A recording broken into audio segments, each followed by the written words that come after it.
ఉన్న బంగారాన్ని విడిపించి ఆ రోజు ఆన్లైన్ రేటుకే మేము కొంటాం. Sharma gold company. సో ప్రస్తుతం మనతో పాటు ఉన్నారు, చాలా స్పెషల్ గెస్ట్ అని చెప్పుకోవచ్చు అనమాట. ఎన్నో పర్యాయాలు మంత్రిగా చేసి అండ్ ముఖ్యమంత్రిగా చేసిన నాదెండ్ల భాస్కరరావు గారు మనతో పాటు ఉన్నారు. ఆయనతో మాట్లాడేద్దాం. నాదెండ్ల భాస్కరరావు గారు నమస్తే. నమస్కారం అండి. 90 సంవత్సరాలు వచ్చినాయి మీకు, ఇంత హెల్దీగా ఉంటారు కదా, ఏం ఫుడ్ తీసుకుంటారు మీరు అసలుకి? కాయగూరలు, మజ్జిగ, పెరుగు. ఏమనిపిస్తుంది ప్రస్తుత రాజకీయాలు చూస్తున్నప్పుడు, ఏపీ కానీ తెలంగాణ కానీ? చాలా అగాధంగా కనపడుతుంది. ఒకప్పుడు ఎన్టీఆర్ వెనక నాదెండ్ల భాస్కరరావు ఎలా ఉన్నారో, ఇప్పుడు పవన్ కళ్యాణ్ గారు వెనక మనోహర్ గారు అలా ఉన్నారు. సో కూటమి అధికారంలోకి వచ్చింది. మనోహర్ గారి పాత్ర ఎంతవరకు అంటే ఏమని చెప్పగలరు? వాళ్ళిద్దరూ నన్ను కలిశారు. అబ్బాయి, రాజకీయాల్లో ఇద్దరు కలిసి ఉండటం కష్టం. మేము ఫెయిల్ అయ్యాం, మా ముందు వాళ్ళు ఫెయిల్ అయ్యారు, తర్వాత వాళ్ళు ఫెయిల్ అయ్యారు. పవన్ కళ్యాణ్ గారు హోమ్ మినిస్టర్ ని ఉద్దేశించి కామెంట్ చేశారు. హోమ్ మినిస్టర్ అనిత గారు కూడా చెప్తా ఉన్నాను, హోం మంత్రి శాఖ మీరు బాధ్యత వహించండి, నేను హోంశాఖ తీసుకున్న పరిస్థితులు వేరుగా ఉంటాయి, గుర్తుపెట్టుకోండి. రెండు వైపుల్లో దాని గురించి ఆలోచిస్తున్నారు. ఆయన మాట్లాడింది కరెక్టే అని కొంతమంది అంటున్నారు. కాంగ్రెస్ పార్టీకి డైహార్డ్ మీరంతా కూడా చెప్పాలంటే. ఒకప్పుడు డైహార్డే కాదు, ఆయన బావిలో స్నానం చేస్తున్నాడు. బావికి దగ్గరలో మేము జరిపోతే ఆపండి ఆపండి, ఆ సింబల్ ఆయన చెయ్యి. కాంగ్రెస్ పార్టీ పుట్టింది అక్కడి నుంచి. అది ఇందిరాగాంధీ గారిని కాల్చి చంపారా, లేకపోతే ఎలా చనిపోయారంటే ఏమని చెప్తారు మీరు? కాకపోతే అప్పుడున్న ప్రెసిడెంట్ గారు కూడా యాంటీగా. సో ఇప్పుడు కాంగ్రెస్ గవర్నమెంట్ కులకన్నా అని ఒకటి తీసుకొచ్చింది, దాన్ని ఏ విధంగా చూడదు? ప్రస్తుత ముఖ్యమంత్రి మీద మీ ఒపీనియన్ అంటే? రేవంత్ రెడ్డి గారు అతను వయసుకు తగ్గ ఉద్యోగం కాదు. జగన్మోహన్ రెడ్డి గారు మీ ఒపీనియన్ అంటే ఏమని చెప్తారు? ఆయన కొన్ని మంచి పనులు చేశాడు, చాలామంది సహకారం ఉపయోగపడ్డాడు పేద ప్రజానికి, అందులో డౌటే ఉంది. Hi hello, welcome to Suman TV. నేను మీ రోషన్. సో ప్రస్తుతం మనతో పాటు ఉన్నారు, చాలా స్పెషల్ గెస్ట్ అని చెప్పుకోవచ్చు అనమాట. ఎన్నో పర్యాయాలు మంత్రిగా చేసి అండ్ ముఖ్యమంత్రిగా చేసిన నాదెండ్ల భాస్కరరావు గారు మనతో పాటు ఉన్నారు. ఆయనతో మాట్లాడేద్దాం. సో ఎలక్షన్స్ తర్వాత ఆయన ఇచ్చే ఫస్ట్ ఇంటర్వ్యూ కాబట్టి అసలు ఏం మాట్లాడతారో అనేది చాలామంది ఎక్సైటెడ్గా వెయిట్ చేస్తున్నారు ఈ ఇంటర్వ్యూ కోసం. సో నాదెండ్ల భాస్కరరావు గారు నమస్తే. నమస్కారం అండి. సో సార్, ఫస్ట్ నేను అడగాల్సిన క్వశ్చన్ ఏంటి అంటే, 90 సంవత్సరాలు వచ్చినాయి మీకు, ఇంత హెల్దీగా ఉన్నారు, హ్యాపీగా ఉన్నారు. ఇప్పటికీ 5-6 కిలోమీటర్స్ వాకింగ్ చేస్తారు, వ్యాయామం చేస్తారు, ఇంకా కుదిరితే జిమ్ కూడా చేసుకుంటారు. ఇంత హెల్దీగా ఉంటారు కదా, ఏం ఫుడ్ తీసుకుంటారు మీరు అసలుకి? ఫుడ్ మామూలు అండి. నేను ఇదివరకు గ్రామంలో ఏం తినేవాడినో ఇక్కడ కూడా అదే తింటాను. ఏం తినేవాళ్ళు? లీడర్గా కూడా అంతే, కాయగూరలు, చక్కగా మజ్జిగ, పెరుగు, మామిడికాయ పచ్చడి అలాంటిది నంచుకోవడానికి. Same habits, village habits. Okay. అయితే నాకు ఈ సిగరెట్లు కానీ ఇతరత్ర అలవాట్లు కానీ నాకు లేవు. ఓకే. నేను గృహస్థుడిగా ఉన్నప్పుడు కూడా ఏకపత్ని వరుతుడు. నేను ఎప్పుడు కూడా పరాయి ఆడవాళ్ళ మీద వ్యామోహం కానీ అలాంటి పనులు ఎప్పుడు నేను చేయలేదు. అంత డిసిప్లిన్డ్ లైఫ్ మొట్టమొదటి నుంచి కూడా. కనుక ఆ గ్రామ వాతావరణం నుంచి వచ్చిన పెద్దవాళ్ళు నేర్పిన ఆ అలవాట్లే కంటిన్యూ చేశాం. ఇక్కడ నేను 53లో వచ్చాను ఒకసారి, అంటే ఆంధ్రప్రదేశ్ కాకముందు. 55 నుంచి 57 ఇక్కడ BA చదివాను నేను హైదరాబాద్ చదివి అప్పటికి 57కి మనకి ఇది వచ్చింది, ఏది ఆంధ్ర తెలంగాణ కలిసిపోయింది. తర్వాత నేను హైకోర్టులో ప్లీడర్ చేశాను. నేను ఇక్కడ ఉస్మానియాలోనే చదువుకున్నాను, ఉస్మానియాలోనే నా ప్లీడర్గా కూడా ట్రైనింగు, తర్వాత శుభ్రంగా హైకోర్టులో ప్రాక్టీస్. ఓకే. మా మామగారు కూడా బ్యారిస్టర్, డాక్టర్ వాసిరెడ్డి వెంకయ్య చౌదరి. అయితే ఆయన దగ్గర నేను ప్రాక్టీస్ చేయలే. నేను నేర్చుకుంది నరసరాజు గారు అని అడ్వకేట్ జనరల్ ఉండేవాడు, ఆయన దగ్గర పెట్టాను. నేను ఆయన దగ్గర నేర్చుకున్నాక నా అంతా నేనే ప్రొఫెషన్ స్టార్ట్ చేసినా నాకు ఈ ప్రొఫెషన్ మీద పెద్ద ఏంటో చిన్నప్పుడు పెద్ద ఇంట్రెస్ట్ లేదు. దాంతో ఉద్యోగం కోసం వెంపర్లాడుతూ నా మిత్రులతో కొంత సహకారం తీసుకుని ఢిల్లీలో అక్కడ ప్రయత్నం చేసి ఆ ఢిల్లీ వెళ్ళినప్పుడు చాలామంది పెద్ద పెద్దవాళ్ళతో పరిచయం అయింది, పెద్దవాళ్ళందరితో. అది కొంత యూత్ కాంగ్రెస్ అని ఒకటి కొంత ఇవన్నీ యాడ్ చేసి అప్పుడు నేను వెళ్ళినప్పుడు 64లో నెహ్రూ గారు చనిపోయాడు. చనిపోతే నా మిత్రుడు ఒకడు కృష్ణమేనకి బాగా ఫ్రెండ్, కృష్ణమేన బ్రతికే ఉన్నాడు అప్పుడు. కృష్ణమేన ఆయన చనిపోయాడు, నెహ్రూ ఇప్పుడే తెల్లారే అని చెప్తే మేమంతా వెళ్ళాం అక్కడ. అట్లా అక్కడ కృపలాని గారు మేము కొద్ది మందే ఉన్నారు అప్పుడు. ఆ రోజుల్లో పెద్ద జనం వచ్చేవాళ్ళు కాదు, ఎందుకంటే ఇవన్నీ లేవు అప్పుడు, జనానికి తొందరగా తెలియదు. ఓకే. మేము అక్కడ 10 దాకా ఉన్నాం, ఎవరు పెద్ద రాలా. ఎప్పుడో ఇక అప్పుడు రేడియోలో చెప్పేవాళ్ళు, చెప్తే చేసేవాడు సాయంత్రం ఎప్పుడు వచ్చి. అంటే ఇప్పుడు రాజకీయాల్లోకి రాకముందు ఓకే సార్, అంటే మీరు హెల్దీగా ఉన్నారు, మంచి రాజకీయాలు ఫుడ్ తీసుకుంటున్నారు. చెప్తా బట్ రాజకీయాల్లోకి వచ్చిన తర్వాత ఆ టెన్షన్సే వేరు కదా. అప్పుడు కూడా టెన్షన్స్ ఉన్నా ఏం చేసా నా ఫుడ్ హ్యాబిట్స్ మారాయి కాదు. ఈ మామూలుగా బాడీ హ్యాబిట్స్ కూడా నేను ఎప్పుడు మార్చుకో. మెంటల్ టెన్షన్ ఉంటుంది, ఉంటుంది, బాగా ఉండింది, అందులో డౌటే లేదు.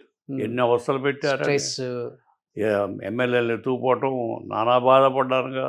అయినా పెద్ద పట్టించుకునేవాడు కాదు, నిద్రపోయేవాడు, అందులో కొట్టుకుపోయేది. ఓకే. నిద్రపోయేవాడు. షుగర్ బీపీ రెండు ఉండవు మీకు? షుగర్ అంటే అప్పుడు లేదు, కానీ ఇప్పుడు ఏజ్ కదా వస్తే షుగర్ వచ్చింది కొంచెం. ఓకే. ఇప్పుడు మీకు 90 సంవత్సరాలు కదా నాదెండ్ల భాస్కరరావు గారు. వాకింగ్ ఎన్ని కిలోమీటర్స్ చేస్తారు డైలీ? 4 కిలోమీటర్లు డైలీ. ఓకే. నాన్ స్టాప్ గా? Non stop. అంటే అక్కడ తోటలో అక్కడక్కడ డాములు ఉంటాయి, ఎప్పుడైనా కావాలంటే ఆగి మంచినీళ్ళు తాగటం, కాసేపు కబుర్లు చెప్పుకోవటం, వాళ్ళు కలుస్తారు కదా, కూర్చుంటాం.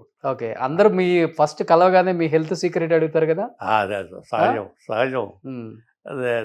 They are happy in a way, friends అంతాను. ఏజ్లో కూడా ఆయన అట్టు నడుస్తున్నాడు అది ఇది అనుకుంటూ ఉంటారు. ఓకే. ఇదే మామూలు. నడవటం కూడా చాలా ఫాస్ట్గా నడుస్తారు. అవును. కనుక అది హ్యాబిట్స్ వల్ల వచ్చింది.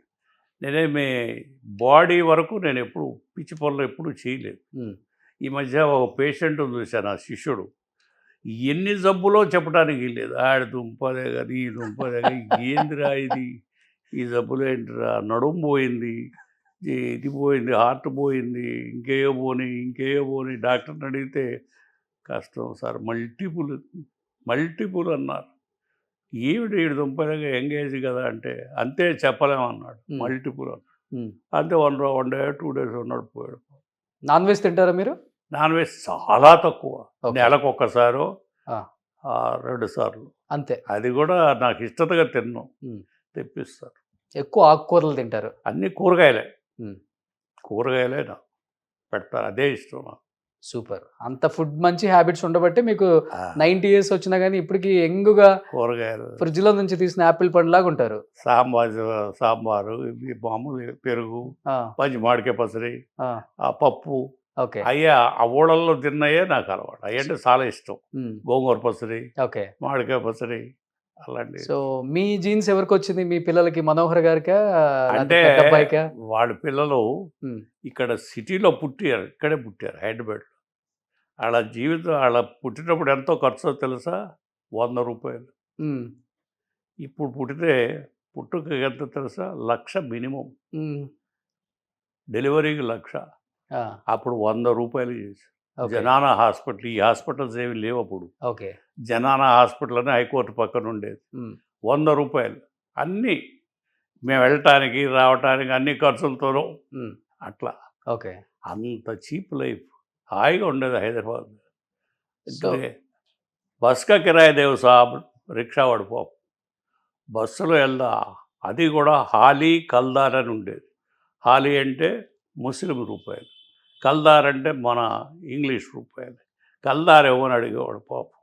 అలా ఆ రోజులు వేరు. ఒక్క కారు లేదు ఇప్పుడు, నైజాం కార్లు తప్ప నేను ఎప్పుడు చూడలేదు. నైజాం కార్లు తప్ప హైదరాబాద్లో ఇంకేమీ లేవు. మీరు కొన్న ఫస్ట్ కార్ ఏంటి? నేను లీడర్గా ఒకరోజు 35 రిట్ పిటిషన్స్ వేశాను. ఆ రిట్ పిటిషన్స్ వచ్చిన డబ్బుతో సుందరం మోటార్స్ పంపి కార్ తెప్పించాను. ఫస్ట్ కార్ అది సో రాజకీయాల్లోకి వచ్చిన తర్వాత రాజకీయాలు వచ్చిన కార్లే చెత్త అంతా గవర్నమెంట్ మారిని నా మారి నేను మారిని. ఓకే. బట్ ప్లేడర్గా ఫస్ట్ అది 35 రిపిట్స్ చేశాను. ఓకే. పిచ్చి డబ్బు కార్ తెప్పించాను. అంటే మీరు ఆ, ఎంత ఎత్తు ఎదిగినప్పటికి కూడా ఎప్పుడు కూడా ప్రొఫైల్ అనేది లో ప్రొఫైల్ మెయింటైన్ చేశారు. ఆ హడావుడి అబ్బే ఉమ్, అబ్బే ఏం లేదు ఎప్పుడు లేదు. ఎప్పుడు. సూపర్. ఏమనిపిస్తుంది? ఇది కూడా ఉమ్. ఇల్లు కూడా ఉమ్. ఇందులో నేను సొసైటీలో మెంబర్ని. ఓకే. అందువలన ఇచ్చారు ₹5 గజం. ఇది గజం ₹5. ఉమ్, అది కొనుక్కొని కట్టుకున్నాను. ప్లేడర్గా కట్టింది. ఓకే. డాక్టర్ గారు నాకు అప్పుడు పర్మిషన్ ఇచ్చారు. నేను మినిస్టర్ కూడా ఉమ్, మినిస్టర్ ఎక్కి అయ్యాను. అయ్యేటప్పుడు పర్మిషన్ ఇచ్చాడు కట్టుకోమని. ఓకే. ఆ ప్లేడర్గానే మొదలెట్టాం ఇల్లు. సో నరేంద్ర భాస్కర్రావు గారు ఎన్నో పర్యాయాలు మంత్రిగా చేశారు, ముఖ్యమంత్రిగా చేశారు ఉమ్మడి ఆంధ్రప్రదేశ్కి. ఏమనిపిస్తుంది ప్రస్తుత రాజకీయాలు చూస్తున్నప్పుడు ఏపీ కానీ తెలంగాణ కానీ ఏమనిపిస్తుంది మీకు? చాలా అగాధంగా కనపడతాయి. ఉమ్. చాలా అగాధంగా కనపడతాయి. నేను నా కళ్ళెదుట చూశాను ఒక అతన్ని. నా దగ్గరికి ఎమ్మెల్యేగా వచ్చాడు. అతనికి చిరిగిపోయిన బట్టలు అవి మామూలుగా ఉండేవాడు. డబ్బు లేదు.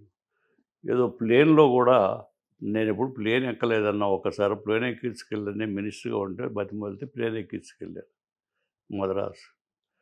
అతను ఇవాళ దాదాపు 1000 కోట్ల రూపాయలు అతను 1000 కోట్లు ఉన్నాయని చెప్పి మొన్న ఎలక్షన్ రిటర్న్లో వేశాడు. ఉమ్, తనకు 1000 కోట్లు తరాస్తాడు.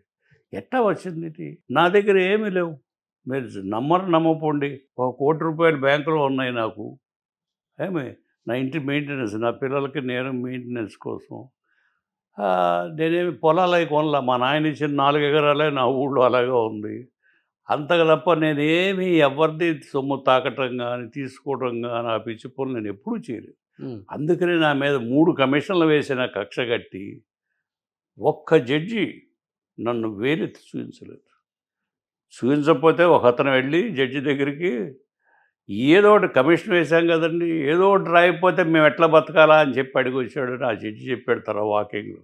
వీళ్ళ దుంపలు దగ్గర వీళ్ళు ఎట్లా చెప్పండి, ఈ ఆస్తులు ఉంటాయా, నా ఉంటాయా చెప్పండి, మీరు ఎవరన్నా వచ్చి నా బ్యాంక్ అకౌంట్ చెక్ చేసుకోండి, ఉమ్, నా ఆస్తులు చెక్ చేసుకోండి. ఈ ఇల్లు మా నాయన ఇచ్చిన 4 ఎకరాలు పొలం తప్ప నేను హైదరాబాద్లో 1 సెంట్ ఆస్తి లేదు నాకు. ఓకే. Excepting the house.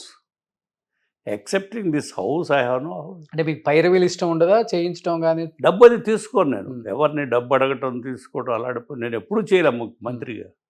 మంత్రిగా కానీ ముఖ్యమంత్రిగా కానీ ఎప్పుడు అలాంటి పని. వాళ్ళు ఎవరు నాకు ఎవరు నా నేచర్ తెలిసి అసలు అడగరా. ఎప్పుడు ఒక్క మనిషిని చెప్పండి నేను డబ్బు ఇచ్చాను భాస్కర్రావు గారికి, డబ్బు ఇచ్చి పని చేసుకొచ్చానని చెప్పండి. ఎంతసేపటికి మాకేంటంటే వెంపర్లాడుతూ ఎంతమంది వస్తారు, ఎంతమందికి పని చేసి పెడతాం, ఎంతవరకు ఉపయోగపడతాం, అది తప్ప ఇలాంటి ఈ పిచ్చి వేషాలు డబ్బు చేసుకోవడం, ఆస్తులు పెంచుకోవడం, ఇలా కార్లు కొనుక్కోవడం, బంగళాలు కొనడం అలాంటివి. 1 గజం ఆస్తి లేదు నాకు ఎక్సెప్టింగ్ దిస్ హౌస్. ఉమ్, నా పిల్లలు కూడా ఇప్పుడు అట్లాగే ఉంటారు. ఎప్పుడు అలాంటి పిచ్చి పనులు చేయం. మా లిమిట్స్లోనే మేము ఉంటాం. సో పిల్లలంటే ఒకప్పుడు ఎన్టీఆర్ వెనక నాదెండ్ల భాస్కర్రావు ఎలా ఉన్నారో ఇప్పుడు పవన్ కళ్యాణ్ గారు వెనక మనోహర్ గారు అలా ఉన్నారు. సో కూటమి అధికారంలోకి వచ్చింది. మనోహర్ గారి పాత్ర ఎంతవరకు అంటే ఏమని చెప్పగలరు మీరు? మనోహర్ పాత్ర వాళ్ళు ఒక్కటే. వాళ్ళిద్దరూ నన్ను కలిశారు. పవన్ కళ్యాణ్ గారు మనోహరు పవన్ కళ్యాణ్ కలిశారు. నేను ఒకటే చెప్పా, అబ్బాయి రాజకీయాల్లో ఇద్దరు కలిసి ఉండటం కష్టం. మేము ఫెయిల్ అయ్యాం, మా ముందు వాళ్ళు ఫెయిల్ అయ్యారు, తర్వాత వాళ్ళు ఫెయిల్ అయ్యారు. ఇది గుర్తుపెట్టుకొని మీ ఇద్దరు కలిసి పని చేసుకుంటూ ఉంటారు, చేసుకోండి. ఇది ప్రిన్సిపల్ మాత్రం గుర్తుపెట్టు. మేము దెబ్బతిన్నాం, మీరు అలా పడవద్దు, కలిసే ఉండి పని చేసుకోండి. అలా ఉండదలిస్తేనే కలిసి వెళ్ళి పార్టీ పెట్టుకుని చేసుకో అని చెప్పారు. అదే చెప్పారు. అంతేగాని వేరే కోరికలు అవి పెట్టుకుంటే ఇది నడవదు. ఇక్కడ రాజకీయాలు వేరు, వేరే ప్రొఫెషన్స్ వేరు, అట్లా అని చెప్పారు. బట్ అడిగారా పవన్ కళ్యాణ్ గారు ఎందుకు ఫెయిల్ అయ్యారు అనే దానికి మీరు ఆన్సర్ ఏమని చెప్పారా? మీ అనుభవం చెప్పమన్నాడు కానీ ఎందుకు ఫెయిల్ అయ్యారని అది ఆయన చెప్పు. ఫెయిల్ అయింది ఏంటంటే కారణం చెప్తా, నా క్యాలిక్యులేషన్స్ తప్పినాయి. నా అంట 50 మంది మన ఇంట్లో కూర్చుని మీటింగ్ ప్రాంతీయ పార్టీ పెట్టుకోవాలని, దానికి అంతా కథ అంతా తయారు చేశాను. నా వైఫ్కే డిక్టేట్ చేశాను మొత్తం. ఈ ₹2 కిలో బియ్యం కానీ, ఆడపిల్లలకు సమాన హక్కు కానీ ఇవన్నీ నిరాశనయ్యే, అన్నీ నిరాశనయ్యే. ఉమ్, అయితే దీనికి ఆ వచ్చిన వ్యక్తి ఇది అర్థం కాక ఆ స్వార్థం నుంచి ఆయన బయటపడలేక ఆ పిచ్చి పనులు చేసి అట్ట చేసి ఇతరుల మాట విని. ఉమ్, ఒక చిన్న ఎగ్జాంపుల్ చెబుతా. ఒకరోజు నేను క్యాబినెట్లో కూర్చుండగానే ఎవరో ఒక ఆయన మనలో ఫోన్ చేసి పోలీసు ఆయన్ని పంపించాట రోషయ్య గారికి, పోలీసు కానిస్టేబుల్స్ని కాపలాక నన్ను ఉద్దేశించి అనకుండా నన్ను ఉద్దేశించి ఎవరో ఒక ఆయన పోయి, ఇది ఎవరు తెనాలిలో సత్యనారాయణ అని ఒక ఎమ్మెల్యే ఉన్నాడు, ఆయనకి ఎట్లాగన్నా మంత్రి అవ్వాలని కోరిక, ఆయనకి నాకు తగువ పెట్టాలని కోరిక. ఆయన ఫోన్ చేసి డైరెక్ట్గా చీఫ్ మినిస్టర్కి, ఎట్టాగండి మేము ఎట్టా బతకాలండి ఇక్కడ, రోషయ్య గారు వస్తే హోమ్ మినిస్టర్ వస్తే పోలీసులందరినీ 200 మందిని పంపించాడు మీ ఫైనాన్స్ మినిస్టరు అని చెప్పాడు. అది నాతో డైరెక్ట్గా చెప్పడానికి ధైర్యం లేక ఇండైరెక్ట్గా ఎవడో మినిస్టర్ట ఫోన్ చేసి రోషయ్య గారికి 200 మంది కానిస్టేబుల్స్ని పంపించాడట అని. అయ్యా అసలు నాకు సంబంధం ఏంటి, నేను ఎందుకు మాట్లాడతాను ఇన్స్పెక్టర్తో, డైరెక్టర్గా డీజీపీతో నేను ఎందుకు మాట్లాడతాను, నాకేం పని, అదంతా చీఫ్ మినిస్టర్ హోమ్ మినిస్టర్ చూసుకుంటాడు. నేను ఎప్పుడు అలా నాకు సంబంధం లేదు సబ్జెక్టు జారిను అడగను. సో ఇప్పుడు హోమ్ మినిస్టర్ అంటే ఒక మాట గుర్తొస్తుంది. మొన్న పవన్ కళ్యాణ్ గారు హోమ్ మినిస్టర్ని ఉద్దేశించి, మీకు చేత కాకపోతే చెప్పండి, హోమ్ మేమే తీసుకుంటాం, నేను అడిగితే నాకు హోమ్ పెద్ద లెక్క కాదు, నేను తీసుకోగలను అని ఒక కామెంట్ చేశారు. రెండు వైపుల్లో దాని గురించి ఆలోచిస్తున్నారు. ఆయన మాట్లాడింది కరెక్టే అని కొంతమంది అంటున్నారు. నేను అది చూడలేదు, కానీ నా దగ్గర ఒకళ్ళిద్దరు ఉచ్చరించారు. ఉచ్చరిస్తే అంటే కొంత ఈ లైన్ కొత్త ఆయనకి, ఏదైనా పొరపాటుగా ఉన్నా మరి మాట జారాడేమో తెలియదు నాకు, నేను కామెంట్ చేయను దాని మీద అని చెప్పారు నన్ను అడిగితే. ఓకే, కనుక నేను చూడలేదు టెలివిజన్ చూడలే, డైరెక్ట్గా చూస్తే ఏదైనా కామెంట్ చేయొచ్చు కానీ నాకు చూడలేదు. బయట వాళ్ళు చెప్పటమో విన్నాను నేను. ఓకే, అందుకని దాని గురించి నేను మాట్లాడా. అంటే కొన్ని స్పీచ్లు చూసుంటారు కదా పవన్ కళ్యాణ్ గారు గెలిచిన తర్వాత, స్పీచెస్ అంటే ఏమనిపించింది మీకు? కొంత ఆయనకి టైం ఇవ్వాలి. ఎందుకంటే ఒక ప్రొఫెషన్ నుంచి ఆయన ఇంకో ప్రొఫెషన్కి, పాలిటిక్స్ కూడా ఒక ప్రొఫెషనే కదా, అది ఒక ఆర్టు. ఆ మాట్లాడటం కానీ, ఆ ఎదురుగా ఉన్నవాడిని శత్రువుని కానీ మిత్రుడు కానీ కలుపుకోవడంలో కానీ అది ఒక ఆర్టు. కొంచెం టైం పడుతుంది ఆయనకి, కొంచెం టైం.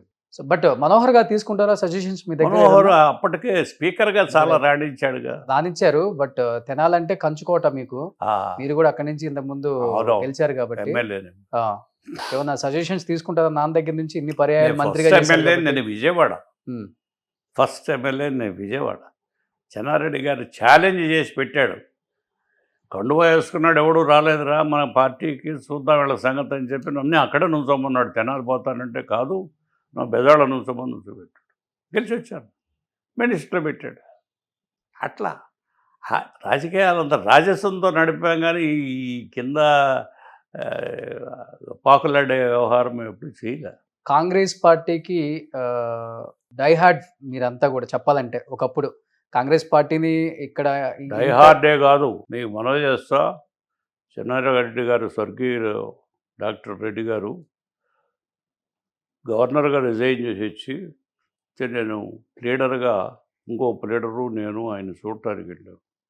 పెడితే ప్రాంతీయ పార్టీ పెట్టుకున్నావా, నువ్వు కూడా బెజవాడ నుంచి కొంతమంది తీసుకురా అని నాకు చెప్పాడు. డాక్టర్ సాబ్, నాకు ఒక లీడర్ని రోజు 10 మంది పొద్దున పూట సాయంత్రం పూట కలుస్తూ ఉంటారు. ఇప్పుడు అది ఎంత కాదు, బ్రహ్మానంద రెడ్డి గారు ఇందిరాగాంధీని డిస్మిస్ చేసి ఆమె ఆయన్ని పార్టీ ప్రెసిడెంట్ చేస్తే ఆయన డిస్మిస్ చేసి, ఆడవాళ్ళంతా ఇందిరమ్మ ఏమైపోయింది అని ఏడుస్తున్నారు ఓడల్లో. ఇవి నాకు వచ్చే కబుర్లు. మనం ఆమెను ముందు పెట్టి మనం ఎడితే షూర్గా గెలుస్తాం. ఈ ప్రాంతీయ పార్టీ అది ఈ పెద్ద పెద్ద రెడ్లంతా ఆయన కలిశారు. కలిసి అది మళ్ళీ అవి నిన్ను చీఫ్ మినిస్టర్ చేయదు, ఎందుకు ఈ పార్టీ పెట్టొద్దు అని చెప్పని ఆయన పట్టుబట్టారు. కానీ ఆయన నా మాట మీద ఎప్పుడు గురిగా ఉండేవాడు. ఇతను ఏదో యంగ్స్టర్, ఇతను చెప్పింది నిజమవుతాయిందని నమ్మిక ఒకటి ఏర్పడి అరసు గారు కర్ణాటక చీఫ్ మినిస్టర్ ఎవరో ఒక మనిషిని పంపిస్తే నన్ను ఇంకో ఫ్రెండ్ని భోజనాన్ని పిలిచాడు, ఓ ప్రెస్ ఆయన కూడా పిలిచాడు. భోజనంలో కూడా నేను ప్రపోజల్ ఇదే చెప్పాను. డాక్టర్ గారికి ఏమో ప్రాంతీయ పార్టీ పెట్టు కాదు డాక్టర్ సాబ్, నేను అదే మాట మీద ఉన్నా. ఆ అమ్మాయి ఏం చేసింది, అరసుకు ఫోన్ చేసి ఇక్కడ ఎవడో భాస్కర్రావు అని ఉన్నాడు, వాడు ఇట్లా చెప్తున్నాడు, మనం ప్రాంతీయ పార్టీ పెట్టుకుందాం, కర్ణాటక ఆంధ్రకి కలిపి మీరే నన్ను ఇక్కడ పంపారు, ఆయన్నేమో ఆపేసాడు ఇతను, మీరు రండి అని చెప్పిన ఆయన చీఫ్ మినిస్టర్ స్పెషల్ ప్లేనర్స్ గురించి. మళ్ళీ డాక్టర్ గారు మమ్మల్ని భోజనానికి పిలిచాడు. మొన్న ఇవాళ పిలిచాడు, మళ్ళీ ఇవాళ ఆడ పిలిచాడు. నేను కూడా భోజనం చేసేటప్పుడు అంతా కబుర్లు చెప్పుకున్నాం. భోజనం అయినాక నేను చెప్పింది విని అరసు గారు who is this young man అని అడిగాడు. అడిగితే ఆయన లీడరు హైకోర్టులో యంగ్ మ్యాన్, అతను ఏం చెప్తే అది అవుతుంది, నాకు నమ్మిక, అందుకని అతను ఫాలో అవుతాను నేను చెన్నారెడ్డి గారు. ఓ ఐసీ అన్నాడు ఆయన, చుట్ట అవుతాడు. ఓ ఐసీ అన్నాడు. దెన్ ఐ ఇంటర్ఫియర్ అయ్యి చెప్పాను, ఇట్లా ప్రజల్లో ఇట్లా ఉంది, మీరిద్దరూ చీఫ్ మినిస్టర్ లెవెల్ మనుషులు, ఇవాళ ఆల్రెడీ చీఫ్ మినిస్టర్, ఆయన కూడా చీఫ్ మినిస్టర్ లెవెల్ మనిషి, ఇక్కడ మీరిద్దరు పదండి ఢిల్లీకి, మేము కూడా వస్తాం, పోదామని చెప్పని ఢిల్లీకి పోయి విఠల్భాయ్ పటేల్ హౌస్లో కూర్చొని మేమంతా కూర్చొని, శాస్త్రి అని ఉండేవాడు చూసారా ఈనాడులో, కొన్నాడు ఇండియన్ ఎక్స్ప్రెస్కి ఉండేవాడు, ఇండియన్ ఎక్స్ప్రెస్కి అప్పుడు ఆయన కరెస్పాండెంట్, ఆయన ఇందిరాజీ దగ్గరికి పంపి నువ్వు ఆమె నచ్చ చెప్పి తీసుకురావయ్యా, మేము విఠల్భాయ్ పటేల్ దగ్గర జెండా పుచ్చుకొని ఉంటామని చెప్పి జెండా పుచ్చుకొని కూర్చోరు మేమంతా, కుర్రాళ్ళం వాళ్ళు వీళ్ళు అంతా 100-200 మంది ఉన్నాం. ఆమె సాహసం చేసి వచ్చింది. ఎందుకంటే ఆ బ్రాహ్మిన్స్ అంతా నా వెంబటి ఉన్న సలహాదారులంతా ఒలగాలు బయటికి తీయొద్దామని అని మాకు చెప్పారు. ఆమె సాహసం చేసి వచ్చింది, వచ్చి జెండా లాగింది. లాగేటువంటి ప్రెస్ అంతా చుట్టూ గుమ్మగుడి గబగబా నీ పార్టీ ఏం పార్టీ అన్నారా, నేను ఎక్కడుంటే అక్కడ పార్టీ నాకు, ఓ ఇందిరా కాంగ్రెస్ అసలు విచిత్రం చెప్తా. ఇది అయిపోయినాక ఆంధ్రాకు వచ్చింది, అదే ఆంధ్రప్రదేశ్ వస్తే చెన్నారెడ్డి గారు, నేను, మన ఈ కిరణ్ కుమార్ రెడ్డి ఫాదరు, మేమంతా కలిసి మదనపల్లి వెళ్ళాం. ఆమె మీటింగ్లు ఉన్నాయి, మీటింగ్ అడ్రస్ చేసిన తర్వాత ఇక్కడ స్వామివారు వచ్చారట, పెద్ద స్వామివారు, కంచి ఆయన పెద్ద స్వామి, చాలా దేవుడు కదా ఆయన, వాకింగ్ గాడ్, ఆయన ఈ ప్రాంతాల్లో ఉన్నాడంటే మేము ఆయన దగ్గర బయలుదేరి ఆమెను తీసుకు పార్టీ పేరు అది అడుగుదాము, ఏం సింబల్ అడుగుదాము అని చెప్పాను. పోయాము. ఆయన బావిలో స్నానం చేస్తున్నాడు. ఏం చేస్తూ కొంచెం దూరం వెళ్ళినాక దగ్గరలో, బావికి దగ్గరలో మేము జరిపోతే ఆపారు. మనిషిని పంపాడు. ఏంటి ఎందుకు వచ్చారు, ఏదో పార్టీ పెట్టుకున్నాము మీ ఆశీర్వచనం అని. ఆ సింబల్ ఆయన చెయ్యి చాలామంది తెలియదు. ఓకే, సో కాంగ్రెస్ పార్టీ పుట్టింది అక్కడి నుంచి. అది ఆ సింబల్, అది ఆ సింబల్ ఆయన చెప్పినాక ఇక మాకు ఎంత ఉత్సాహంగా బయలుదేరి కారు వేసుకున్న రాత్రి తెల్లవారిపడి బెజవాడ చేరి నేను సింబల్ గుర్తు చేసి బెజవాడ నుంచున్నా కదా, గుర్తుపెట్టి చెయ్యి చెయ్యి చెయ్యి చెయ్యి అని కుర్రాళ్ళంతా రోడ్డంతా గోలన్నమాట. అలా వచ్చి తీసుకొచ్చాం ఆ పార్టీని, ఆమెను మళ్ళీ పదవికి ఎక్కించాం. ఓకే, అట్టే బెజవాడలో బెజవాడ ఏలూరులో బయలుదేరాం. ఆమె, చెన్నారెడ్డి గారు, నేను, జనార్దన్ రెడ్డి కూడా ఉన్నాం, అందరం కలిసి బయలుదేరాం. ఒక 20 మీటింగులు మెడ్రాస్ దాకా అడ్రస్ చేసుకుంటూ వెళ్ళాం. మెడ్రాస్ వెళ్ళేటప్పటికి వెంకట్రామన్ సౌత్ మెడ్రాస్లో నుంచున్నాడు. ఒక 20 మంది ఉన్నారు డయాస్ ముందు. వర్షం పడుతుంది. భాస్కర్ ప్లేన్ వచ్చిందా నాకు అని అడిగి, వచ్చిందటమ్మా. సరే ఎర్రడోమ్ వెళ్దామంది. ఇందులోగాడు ఏదో పిల్లల పేరు పెట్టమనేది ఆడు పేరు పెట్టింది. వర్షం కురుస్తుంది. ట్రైన్ దగ్గరికి వెళ్ళి నేను, చెన్నారెడ్డి గారు, ఆమె సెలవుల్లో కూర్చొని 2ంటికి అర్ధరాత్రి హైదరాబాద్ వచ్చాం. ఆమె ఓపిక చూడు. ఇందిరాగాంధీ గారి 2ంటికి కెనాల్కి అదే గెస్ట్ హౌస్కి పోయి, ఏదో గెస్ట్ హౌస్ ఉంది కదా, గెస్ట్ హౌస్ ఆ బట్టలు అవి మార్చుకుని మళ్ళీ కారు తీసుకుని బీదర్ వెళ్ళిపోయి, అంత కష్టపడి అట్లా గెలిపించామని. డబ్బు ఎక్కడిది, మేమిచ్చిన డబ్బే కదా, చెప్పుకోకూడదు బయట. బట్ అంత దగ్గరగా ఉంటారు కదా ఇందిరాగాంధీ గారికి మీరు, అంత దగ్గరగా ఉండబట్టే మన ఇంటికి వచ్చింది. ఇంటికి కూడా డైరెక్ట్గా వచ్చేస్తారు, డైరెక్ట్గా వచ్చింది, డైరెక్ట్ చెప్పకుండా డైరెక్ట్గా ఇంటికి వచ్చి ఉన్న ఆమెని నన్ను ఆమెకి ఈ పితిరీలు మోసేవాళ్ళు ఉన్నారు. అబ్బా అబ్బా అబ్బా అబ్బా చెప్పటానికి వీళ్ళు. అంత అంటే తిన్నాను, మీ ఇద్దరు డిస్టెన్స్ అంత తిన్నాను, ఎంత తిన్నాను. చెన్నారెడ్డి నన్ను కూడా అట్టగా పాడు చేశారు. ఈ దరిద్రపు రాజకీయాలండి. మరి ఆ ఉండంగా ఆమె దూరం అయ్యారా మీకు కొంచెం దగ్గరగా? అదే ఆమె దూరంగా, ఆమె దూరంగా. ఈ వచ్చి వీకి తెలిసాక నన్ను ఖమ్మంలో నుంచోబెట్టింది ఈమె. ఖమ్మంలో నుంచోమని భాస్కర్ అని చెప్పి కొత్త అయినా సరే ధైర్యం చేసి నుంచున్నా. తెలుగుదేశాన్ని, కాంగ్రెస్ అన్నింటినీ ఓడగొట్టి వచ్చారు. అదే మన వీళ్ళు అదే పార్టీ, కమ్యూనిస్ట్ పార్టీ ఓడగొట్టి వచ్చారు. గెలిచి వస్తే 1 ఇయర్లో అయిపోతే సీట్ నాకివ్వాలి కానీ ఆ అమ్మాయిని పిలిచి అమ్మాయికి ఇస్తా. అక్కడ నేను విభేదించాను. నువ్వు హైదరాబాద్ నుంచో ఎక్కడైతే చీఫ్ మినిస్టర్ అని చెప్పి అర్జున్ సింగ్ చేత చెప్పించింది. అక్కడ బాధపడి ఆమె నుంచి నేను దూరం అయ్యాను. బట్ ఇంత క్లోజ్గా ఉంటారు కదా, నిజంగా ఇప్పటికైనా చెప్పండి, ఇందిరాగాంధీ గారిని కాల్చి చంపారా లేకపోతే ఎలా చనిపోయారంటే ఏమని చెప్తారు మీరు? అది భగవంతుడికి తెలియదు. భగవంతుడికి ఆమె చనిపోయింది. మీకు తెలిసిన వర్షన్ ఏంటి అసలుకి? నాకు ఇంకో వర్షన్ ఏం తెలియదు. అందరూ చెప్పిన వర్షన్ పేపర్లో వచ్చింది. గన్మెనే కాల్ చేశారని ఇంకో వర్షన్ తెలియదు నాకు. కాకపోతే అప్పుడున్న ప్రెసిడెంట్ గారు కూడా యాంటీగా వచ్చాడు. ఓకే, ఆమెకి యాంటీ. ఎందుకు అంత యాంటీ ఆమె కాల్చి అంత యాంటీ? ఏమైంది? బింద్రవాలా అక్కడ బింద్రవాలాని చంపించిందని కోపం. కేవలం ఒక్క రీజన్. ఆ సిక్కులు వాళ్ళ కులం, వాళ్ళ మతం అట్లా పిచ్చి ఆడ చేశారు. సో కాంగ్రెస్కి కోర్ అంటే మీరందరూ చెప్పుకోవచ్చు, ఎంతో మంది ముఖ్యమంత్రులను చూసారు. అదే ఎంతో మంది ముఖ్యమంత్రులను చూశారు నాదెండ్ల భాస్కరరావు గారు. ప్రస్తుతం ఉన్న ముఖ్యమంత్రి గారి మీద మీ ఒపీనియన్ అంటే ఏమని చెప్తారు? ఏమని అంటే కాంగ్రెస్ ముఖ్యమంత్రి కాంగ్రెస్కి ఆమె తెలియక కొన్ని పిచ్చి పనులు చేశారు. మన వ్యవహారంలో కూడా అట్టగే. ఖమ్మం ఒక 1 మంత్లోనే 1 ఇయర్ ఆమె ఎంపీ చేసినని తీసేసి ఇంకోటి పెడతాం. ప్రస్తుత ముఖ్యమంత్రి మీద మీ ఒపీనియన్ అంటే? రేవంత్ రెడ్డి గారు. అతను వయసుకు తగ్గ ఉద్యోగం కాదండి, అతను వయసుకు తగ్గ పెద్ద ఉద్యోగం. ఆయన నిబ్బరంగా చేసుకుంటున్నాడు. ఇప్పుడు అతను మూసి వ్యవహారంలో ప్రక్షాళన చేయాలని కోరటం చాలా సబబు. చేయాలి.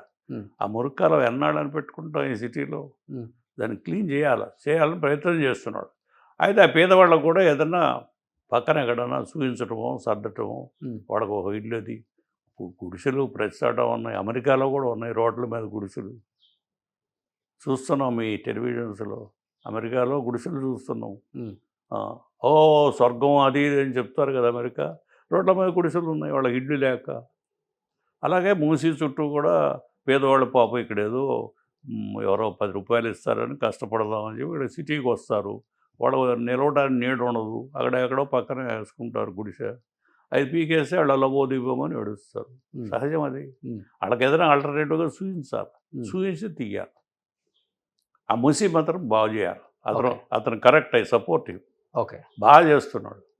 బాగా. సో హైడ్రా మీద మీ ఒపీనియన్ ఏంటి? హైడ్రా అది నేను స్టడీ చేయలేదు.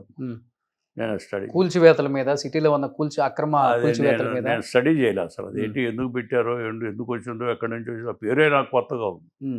నేను చదవాలి. ఓకే, సో ఓవరాల్ గా ఈ 11 నెలల గవర్నమెంట్ రేవంత్ రెడ్డి గారు బాగా పరిపాలిస్తున్నారని మీ ఒపీనియన్? బాగానే చేస్తున్నాడని నా ఒపీనియన్. ఓకే, అవుట్ సైడర్గా నాకు ఫీలింగ్. నేను సాయంత్రం బ్రహ్మాందరెడ్డి పార్క్ పోతాను, 2 గంటలు తిరుగుతాను. అక్కడ వాళ్ళు వీళ్ళు కలుస్తారు, ఆఫీసర్లు కలుస్తారు, రిటైర్డ్ ఆఫీసర్స్, పొలిటీషియన్స్ కలుస్తారు, అందరూ మాట్లాడుతూ ఉంటారు.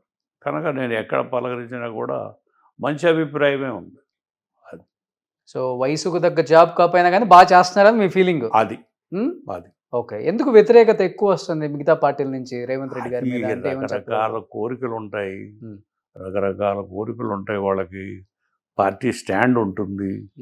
ఇప్పుడు నేను ఏదైనా అతను సపోర్ట్ చేయటం మా పార్టీకి ఇష్టత లేకపోవచ్చు, కానీ నేను ఈ పార్టీలు ఇవి దాటి మాట్లాడతాను కదా, నాకు ఒక అనుభవం అంటూ ఉంది కదా, కనుక నేను జడ్జి చేసి మాట్లాడతాను. ఓకే, జడ్జి చేసి మాట్లాడు. మిగతా పార్టీలకి బయట పార్టీ వాళ్ళు శత్రువులు, కానీ కాంగ్రెస్ పార్టీలో మాత్రం ఆ పార్టీలో ఉన్న వాళ్ళకి వాళ్ళే శత్రువులు అని చెప్తూ ఉంటారు కదా, అంటే సో ఈ రోజు ఏ విధంగా చూడొచ్చు రేవంత్ రెడ్డి గారిని మీరు ఏకీభవిస్తున్నారు, బాగా చేస్తున్నారు, అతని వయసుకు మించి నా ఉద్యోగం అయినప్పటికీ కూడా దాన్ని బాగా పరిపాలిస్తున్నారు, ఈ 11 నెలల్లో ఆయన తీసుకున్న డిసిషన్స్ కూడా చాలా మంచివని చెప్తున్నారు. ఇంత అనుభవం ఉన్న ఒక రాజకీయ నాయకులు మీరు చెప్పడం నిజంగా గ్రేట్ అది. బట్ ఎలా చూడొచ్చు దాన్ని? ఆయన్ని అడ్డుకుంటున్న కొంతమంది ఆయన పార్టీ నాయకులైన పేర్లు కూడా బయటకు వస్తున్నాయి కాబట్టి. నేను అది హ్రస్వ దృష్టితో చూడను. ఉమ్, అతను పాపం యంగ్స్టరు, ఉమ్, ఆ ఏజ్లో అంత బరువు అతని మీద పెట్టారు. ఉమ్. కొలీగ్స్ అక్కడ తగులాడుకున్నట్టు పిచ్చి మాటలు మాట్లాడినట్టు నాకెక్కడ కనపడలా. అలాగే ఏదైనా సమస్య వచ్చినప్పుడు సమస్య అటెండ్ అవుతున్నాడని కూడా చెప్తున్నారు వెళ్ళి వచ్చినాడు. అవును. కనుక ఇవన్నీ కూడా నాకేమనిపించిందంటే అతని వయసుకు మించిన భారం మోస్తున్నా కూడా ఎక్కడ పొరపాటు చేయట్లేదు, బాగానే నడుపుతున్నాడు అని సో అభిప్రాయం. 100కి ఎన్ని మార్క్స్ వేయచ్చు రేవంత్ రెడ్డి గారు గవర్నమెంట్? అలాంటివి నేను పార్టిసిపేట్ ఉమ్. చేయను. కనుక ఆ ఫీలింగ్ అది. సో ఇప్పుడు కాంగ్రెస్ గవర్నమెంట్ కులగణన అని ఒకటి తీసుకొచ్చింది. కాంగ్రెస్ కులగణన అని ఒకటి తీసుకొచ్చింది ఈ కులాల మీద. దాన్ని ఏ విధంగా చూడొచ్చు? ఇప్పుడు మీకు మనం చేస్తాం ఇదే విషయాన్ని వాళ్ళు ఇంకొక రకంగా తెలుసుకోవచ్చు. ఉమ్, ఎవరు ఏ కులం ఎంత ఉన్నారు, ఏ కులం ఎంత ఉన్నారు, ఎవరు ఏం చేస్తున్నారు. ఇదేమవుతుందంటే నేను గ్రామ వాతావరణం నుంచి వచ్చిన మనిషి. నేను ఈ మధ్య మా ఊరు వెళ్ళాను, చూశాను. ఇదివరకట్లాగా లేవు ఈ కులాలు తగువులు అవి. వాళ్ళు కూడా పెద్ద పెద్ద కులాలు వాళ్ళ ఇళ్ల పక్కని, వాళ్ళ దొడ్ల పక్కని, వాళ్ళ వ్యవసాయ భూముల పక్కన పొలాలు కొనుక్కోవటం, ఉమ్, కాస్త ఏదో ఒక ఇల్లు కట్టుకోవడం, ఇలాంటి మొదలంటి మంచి వాతావరణం వస్తుంది. వాళ్ళకి వీళ్ళకి డిస్టెన్స్ తగ్గిపోతుంది. అలాంటి సమయంలో మళ్ళీ ఈ కులగణన అనేది కులగణన సిటీలో చేసుకుంటే పర్వాలా, గ్రామ వాతావరణంలోకి వెళ్తే అక్కడ డిస్టర్బ్ అవుతుంది. గొడవలు స్టార్ట్ అవుతాయి. నా ఫీలింగ్. ఉమ్, కనుక ఎందుకు ఇది లేనిపోయింది ఇంకో విధంగా తెలుసుకోవచ్చు. రేషన్ కార్డులు ఉంటాయి, ఇంకేవో ఉంటాయి, ఎన్నో ఉన్నాయి కదా తెలుసుకోవడానికి. అలాంటివి చేసుకోవచ్చు కదా, ఎందుకు ఇది అని భావన నాకు. ఉమ్. అదే నేను ఎక్స్పాండ్ చేసి చెప్పాను మార్నింగ్ ఓకే. ప్రెస్కి. అది కనుక దీనివల్ల ఇప్పుడు ఎందుకు చెప్తున్నానంటే ఇది తొందరపడి ఏదైనా చేస్తే భాషా రాష్ట్రాలు అన్నారు. భాషా రాష్ట్రాలు మీరంతా యంగ్స్టర్స్, అప్పుడు తెలియదు మీకు, మేమే యంగ్స్టర్స్. భాషా రాష్ట్రాలు వద్దు అని చాలామంది పెద్దలు ఆర్గ్యూ చేశారు. కాంగ్రెస్ పార్టీలోనూ అన్ని పార్టీల్లోనూ ఆర్గ్యూ. కుదించుకుపోతాం, నేషనల్ ఇంటిగ్రిటీ పోతుంది. భాష ఏంటి, అన్ని భాషలు మాట్లాడుకోవచ్చు, ప్రభుత్వం అవసరం నడుస్తుంది. మెడ్రాస్ ప్రెసిడెన్సీ అనేవాళ్ళు అప్పుడు. మెడ్రాస్ ప్రెసిడెన్సీలో కర్ణాటక, ఆంధ్ర, అటు తమిళనాడు, అదేది కర్ణాటక, అది కేరళ అన్నీ ఉండేవి. అట్లా దాన్ని చెడగొట్టి భాషా రాష్ట్రాలుగా విడగొట్టారు. ఉమ్, అది చేయాలని భాష మీద ఆధారం అయితే ఇంకా ఏదో బాగా వస్తుంది, అంతా ఇంకా చక్కగా నేర్చుకుంటారు అడ్మినిస్ట్రేషన్ అది చెప్పి తెచ్చారు. ఏమైంది? ఒక భాష వాళ్ళు ఒక రాష్ట్రంలో ఉన్నారా? ఒక భాషలో రెండు రాష్ట్రాలు ఎట్లా ఎందుకు పుట్టినాయి? ప్రాంతం. ఓకే. మా ప్రాంతం మాది, మీ ప్రాంతం. కనుక దీనికి ఎండ్ ఉండదు. ఈ కులగణన కూడా అంతే అని నా feeling. Um, to add to that కోర్టులు ఏం చేసినాయి అంటే 50% రిజర్వేషన్స్, మిగిలిన 50% general quota. Um, you can't touch it. Other క్యాస్టులు తెలియగల పిల్లలు వస్తారు వాళ్ళు. కనుక ఈ 50% దాటి ఎక్కడ నువ్వు ఇవ్వటానికి వీలు లేదు కదా. నువ్వు ఎందుకు ఈ గణన మరి? నీకు గుణాలలో రేపు ఎక్కువ మంది వస్తారు, ఏం చేయగలవు నువ్వు? నువ్వేం పెంచగలవా? 50 దాటి పెంచలేవు కదా. కోర్టులన్నీ కామెంట్ చేసి జడ్జిమెంట్స్ అన్నీ ఇచ్చారే కదా. దేనికోసం చేస్తున్నావు? కనుక కులాన్ని తెలుసుకోవాలనుకుంటే నీకు వేరే మార్గాలు ఉన్నాయి. ఈ ఘర్షణ వాతావరణం ఎందుకు క్రియేట్ చేయిస్తారు, ఎందుకు దాన్ని అలౌ చేస్తారు అని నా భావం. ఉమ్. అంతేగాని వేరే నాకేమీ దుర్బుద్ధితో చెప్పింది కాదు. సో మనోహర్ గారికి బిఫోర్ స్పీకర్గా చేశారు, మంచి అనుభవం ఉంది. బట్ ఇప్పుడు కూటమి అధికారంలోకి వచ్చిన తర్వాత ఈ పోర్ట్ఫోలియో ఆయన ఇష్ట ప్రకారం ఆయనకి ఇష్టమై తీసుకున్నారా, లేకపోతే కూటమిలో భాగంగా వచ్చిందంటారు? అది మీరు ఆయన ఇక్కడికి వచ్చినప్పుడు అడగండి, నేనేం పట్టించుకునేవి. ఆయన నాకు చెప్పడు, నేను ఈ విషయాలు ఎప్పుడు అడగను.